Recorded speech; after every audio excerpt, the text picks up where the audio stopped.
Okay, this is our condensing unit. We can see that it's not exactly level.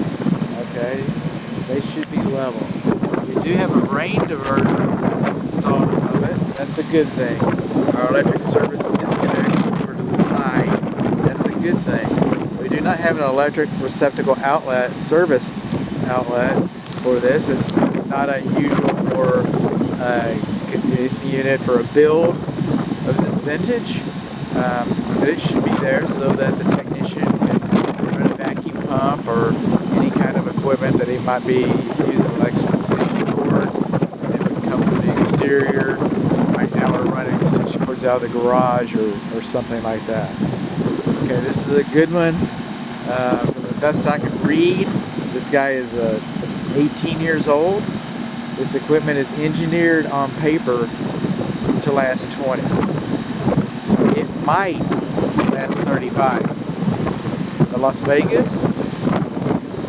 is going to give you 14. That's about how long this kind of equipment lasts in North Texas. So at 18 years old, it's done just about everything anybody that installed it expected it to do.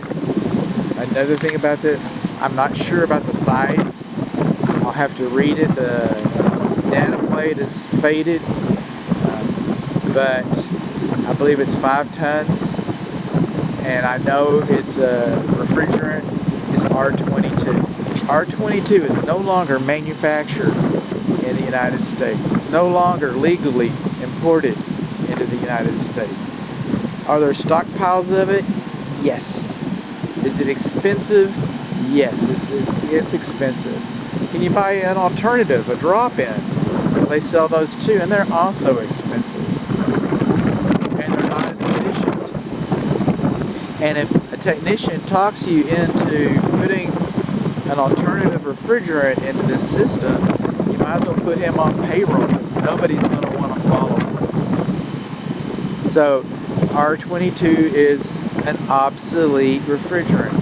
The Texas Real Estate Commission, all they care about is it on or is it off? Is it performing the function for which it's intended, or is it not properly installed? That's all they care about. So we've got an 18-year-old system running on R22. 18 years old, the SEER rating on this guy is about 10. Right now the minimum is 14, and we're getting a lot of homes with 17, depending on how much you want to spend on your system. Okay, so it's running at 10 SEER. It's not very efficient. It's not very efficient. It's an old system with an obsolete refrigerant. But all the Texas Real Estate Commission is concerned of is it performing the function for which it's intended. We're going to find that out. Or is it not installed properly? We're going to find that out. Or is there some safety issue concerned? So that's the pushback that you're going to get. But just be prepared. Almost any technician that comes out here to services is going to tell you, he's going to say, look, I can get this thing running for you, but you might want to think about upgrading. You might want to think about the energy savings. You might want to think about stuff. We can see right here we've got dirty coils. All right, most of them are clean. Well, not most of them. On the back side, you know, they're usually clean around the front, but no, we've got dirty coils. This is what our disconnect looks like. Okay, I got a still image of that.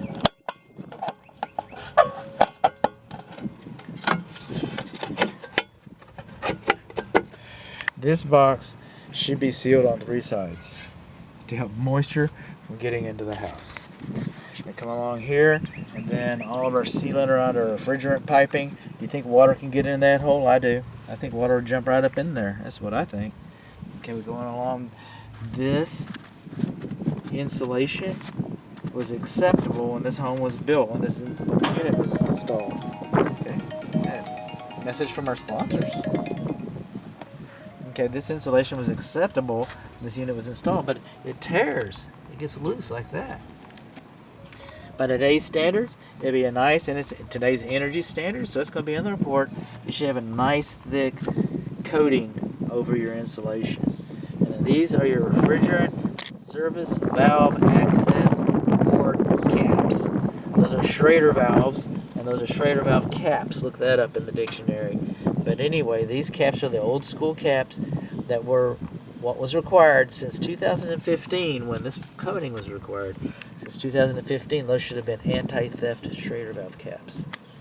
And then this is our data plate. This is what I'm going to try and read. I took some still images of this. I'm surprised I got as much information off in the field. I'm surprised I got as much information off of it as I did, but I got some. So, what do we learn? We learned that we got dirty coils. This needs to be sealed. This needs to be sealed. This needs to be repaired. And we learned further that it's an 18-year-old system, that it uses an obsolete refrigerant system. We didn't have our energy coatings. We did not have our safety. That's safety. And I have Schrader valve caps. That's not just about stealing. Well, it's about stealing refrigerant. Refrigerant's stolen for two reasons. One, people want it. R22. They don't make it anymore. Two, kids huff it. Okay, you don't want kids huffing your refrigerant. That's a safety issue. We have to seal that. While we're here on mechanicals, let's kind of go. That's the closed dryer vent right there. And then soffit right up there. Okay, that little pipe. It's got rust on the inside of it. It's a reason. That's your secondary, your cooling system, evaporator coil, secondary drain line. If the primary gets clogged up, water comes out the secondary. It's in front of a window, so you look out the window, you see the water coming down, you know you've got a problem. You call the technician.